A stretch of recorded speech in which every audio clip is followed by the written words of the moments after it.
What actually drives you? What gets you out of bed in the morning? What makes certain work feel alive and other work feel like maintenance? Most high performers have a ready answer for this. Results, achievements, the next milestone. And those things do matter. But there is another signal, more personal and far more informative, that most high performers have learned to ignore. Joy. I'm not talking about the reward waiting at the end of the journey. Joy is a signal available throughout the journey, a signal that tells you something specific about alignment, about sustainability, about whether the path you are on can be held for years rather than months. So here's a question worth sitting with today. What if the signal you've been taught to push through is the one most worth listening to?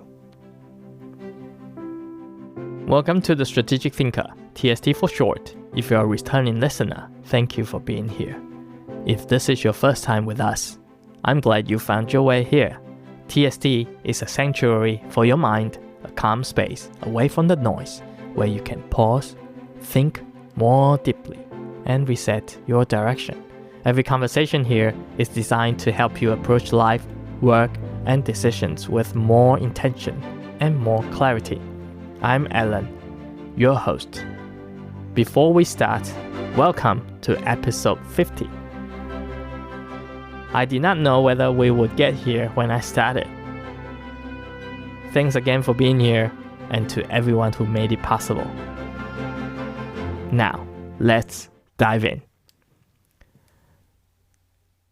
Think about the last time someone told you to push through, to keep going regardless of how it felt, to treat discomfort as evidence that the work was serious enough. That framing is deeply embedded in most high-performance environments. Push through now, endure the discomfort, stay disciplined. And somewhere at the end of that, after the results, after the recognition, after the struggle has been justified, joy will be waiting. These qualities do matter. Discipline is real. Consistency compounds. The ability to continue when motivation has temporarily stepped away is valuable. And we have spent several episodes exploring exactly why. But something gets lost in that framing. Joy, the signal that tells you something real about where your effort is connecting, gets reclassified. It somehow becomes a distraction, a luxury, something to return to once the work is done.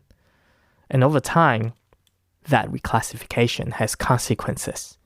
Because joy is not merely an emotion that accompanies good performance. It is information.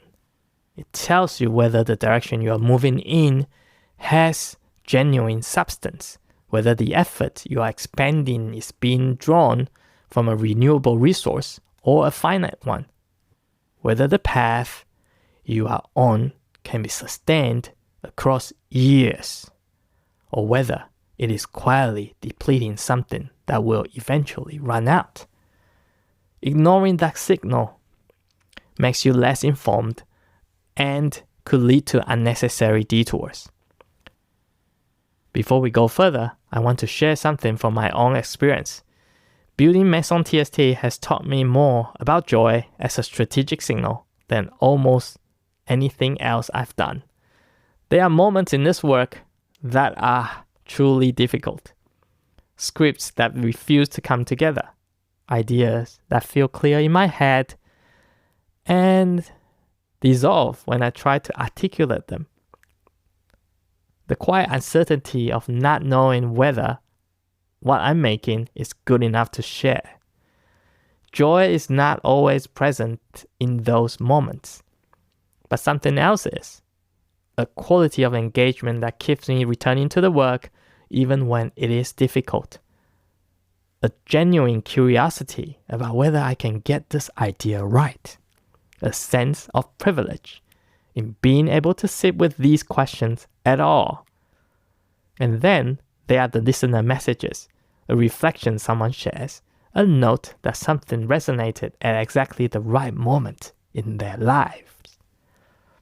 These carry a different kind of weight entirely.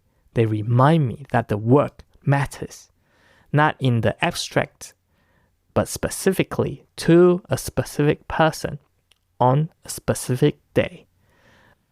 I have also come to understand something through this and many other processes I've been through that I think is worth naming directly. Joy is typically connected to effort. And the deepest forms of joy often emerge from challenges that ask something meaningful of us, which suggests something precise and actionable. Find something hard that you are naturally good at. This is harder than it sounds, because when something comes naturally to us, we often assume it comes naturally to everyone else. So finding that intersection, genuine difficulty met with genuine aptitude, is where sustained joy tends to live. Easy work eventually bores. Work that exceeds your natural aptitude eventually breaks you. The territory worth finding sits between those two. Strategic thinking is genuinely difficult to do well. It is something I find I am naturally oriented toward. The combination of those two things is what makes the work feel alive, even on the days when it is hard. To explore this idea fully, I want to spend some time with one person whose life and work illustrates it more completely than almost anyone I can think of. Hayao Miyazaki. If you've seen a Studio Ghibli film, you already know something about what sustained joyful craft produces, even if you've never thought about it in those terms. My Neighbor Totoro, Princess Mononoke, Howl's Moving Castle, Kiki's Delivery Service, Castle in the Sky. I have seen many of these films multiple times. Totoro, in particular, I have returned to more than once, and each time something in it lands differently. The worlds he creates are relatable to our own, and yet entirely distinct. And running through all of them, without exception, is a quality that is almost impossible to manufacture. Genuine optimism about the future. The kind that holds darkness and beauty at the same time. That quality does not come from technique alone. It comes from a person who genuinely felt it. You can hear the difference. I've had the privilege of visiting the Ghibli Museum in Mitaka twice. So if you're ever in Tokyo and can secure a ticket, I need to share this with you first. The tickets are extremely limited and difficult to obtain. If you can get them, I encourage you to try. For me, the experience begins before you arrive. The walk from Kichijoji Station through Inokashira Park sets a particular pace. The park is quiet and unhurried, and by the time you reach the museum, something in you has already slowed down enough to receive what is there. The museum itself is an intimate space. It feels like an invitation into a working mind. The original sketches are there, the working drawings, the filmmaking techniques that were innovative at the time. You are encountering the thinking behind the work, not just the polished result. Learning what it took to create a scene that only showed up for a few seconds creates a new level of appreciation of the work. And it connects to a concept I find myself returning to often. Wabi-sabi. The Japanese philosophy of finding beauty in imperfection, of appreciating what is incomplete, impermanent, and still becoming. The museum is a wabi-sabi space, and Miyazaki's work, I think, is a wabi-sabi life. Miyazaki did not begin his career making films that would eventually move generations of people around the world. He began by following his own instincts about what felt emotionally true, what felt worth animating, what felt alive. He was designing from the inside out, following an internal signal about what felt right, long before external confirmation arrived. The external confirmations did come enormously across cultures, across generations, across decades, but it came after the internal signal. This is what joy as alignment looks like in practice. It arrives before the results, before the recognition, before anyone else confirms that the direction is right. It is the earliest available signal that your effort is connecting with something genuine in you and eventually in the people your work reaches. Most of us are trained to wait for external confirmation before trusting a direction. Metrics, feedback, visible results. Those signals matter, but they might arrive late. Joy arrives early. Stepping outside of your comfort zone is where growth begins. That discomfort is real and necessary. It is the signal that you are reaching beyond what you already know how to do. But an extended period of pushing through discomfort without joy in the process gradually slows the growth rate. The effort continues, the results begin to diminish, and eventually something that was once expensive starts to feel like endurance. Joy is what allows you to stay in the productive discomfort long enough for growth to compound. It is not the alternative to difficulty. It is what makes difficulty sustainable. And sustainable difficulty is what creates the conditions for growth to reach the next level. The reverse is equally true. A life organized around the avoidance of discomfort, seeking joy without the friction of genuine difficulty, tends to produce the opposite of what it promises. Joy without something real to push against gradually loses its texture. It becomes harder to locate, and the fulfillment that comes from having done something difficult, something that asks something real of you, remains out of reach. The goal is the intersection. Difficulty that you are naturally suited to meet, joy that is earned within that meeting. Each one makes the other one more real. Like many other ideas we've explored across these episodes, finding the right balance matters. And that balance will look different for everyone. The proportion of discomfort and joy that keeps you growing is something only you can calibrate through honest attention to your own signals over time. This is where Miyazaki's working method becomes fascinating. Each Studio Ghibli film is not a repetition of what worked before.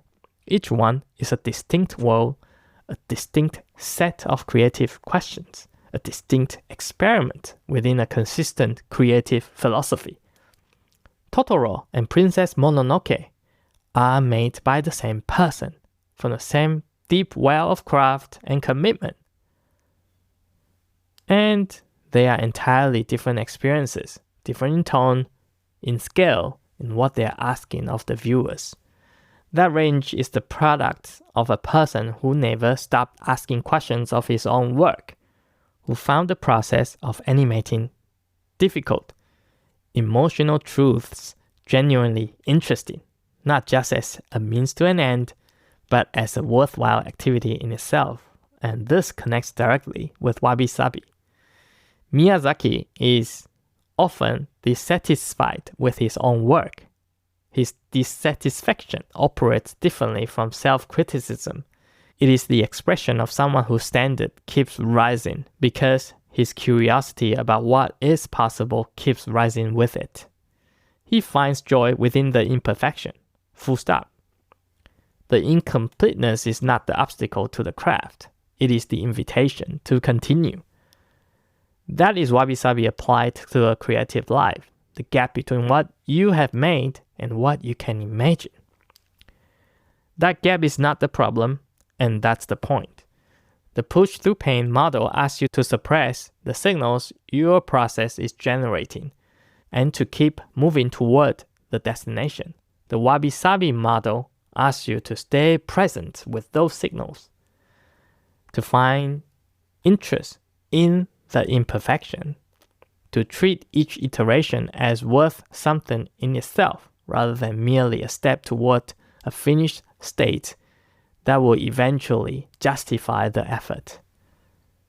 So the wabi-sabi way of appreciating each iteration for what it is helps make it more sustainable.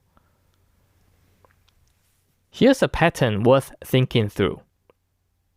In 1997, Princess Mononoke was released.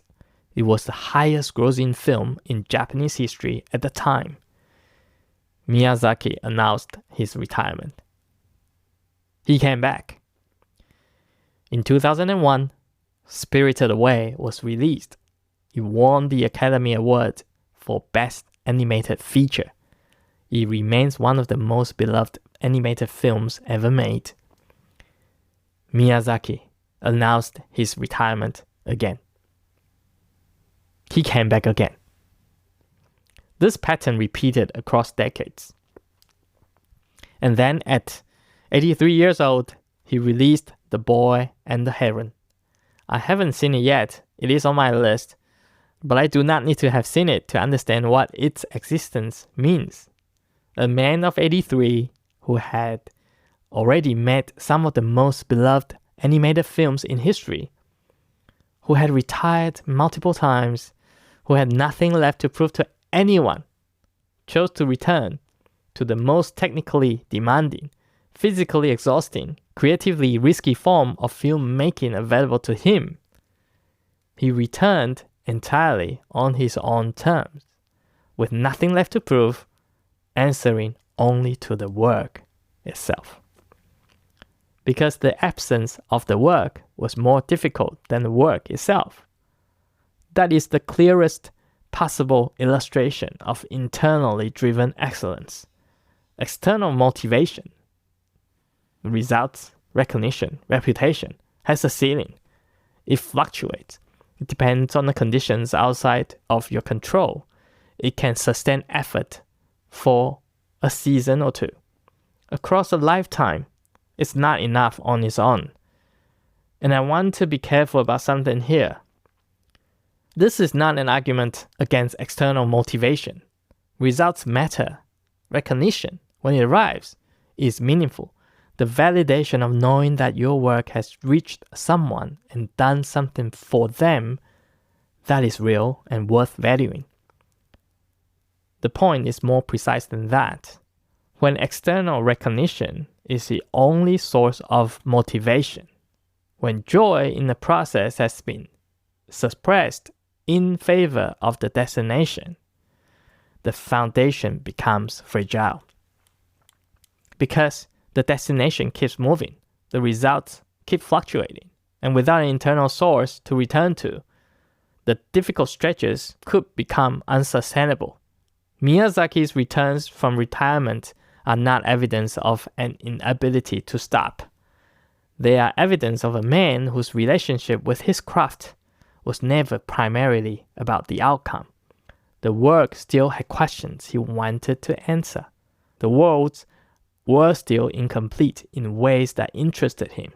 The gap between what he had made and what he could imagine was still, at the age of 83, a source of curiosity. That is wabi-sabi at the scale of a life's work. Not because he had finally perfected his craft, because he hadn't. And that incompleteness, that beautiful, honest incompleteness, was still worth showing up for. Here's today's insight. Joy is not the reward waiting at the destination. It is a signal available throughout the journey if you learn to read it. High-performance culture teaches us to push through, to defer joy until the work has been justified by its outcome. But the people who sustain meaningful work across decades return to their craft again and again not because they must, but because the absence of it is intolerable, have understood something more precise. Joy lives in the intersection of difficulty and aptitude. So, find something hard that you are naturally good at. Stay curious about how to do it better. And practice wabi-sabi along the way, finding beauty in the imperfection, meaning in the incompleteness, and satisfaction in the process itself rather than focusing only on the destination. Because the destination keeps moving. The process is available right now in whatever you are working on today, and the joy available within it is not a distraction from serious work. It is what makes serious work sustainable across a life. Let's wrap this up. We began with a question about a signal most high performers have learned to ignore. They have been taught to. That is the more honest explanation. Push through, defer joy, earn the reward later. That model produces results in the short term. Over a life, it is incomplete. The more sustainable approach asks of something different. Find the work that sits at the intersection of difficulty and aptitude. Stay curious about the process of getting better at it. And find something to appreciate in the imperfection of where you are right now. And this recognition of that incompleteness is part of what makes the work worth continuing. Miyazaki did not make The Boy and the Heron because he had finally perfected his craft. He made it because he hadn't.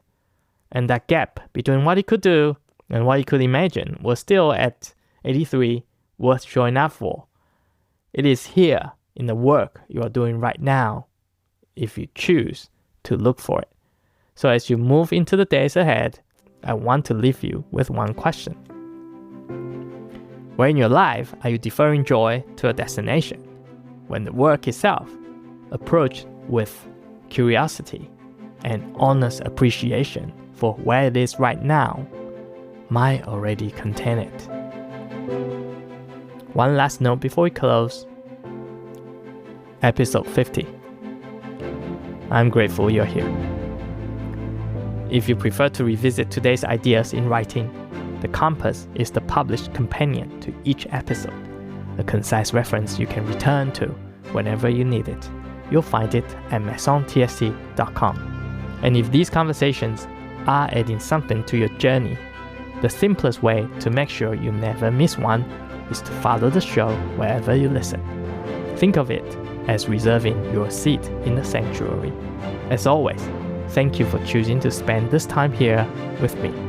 Your future self is being shaped by the choices you make today. Stay focused on your direction and take time to discover joy along the way.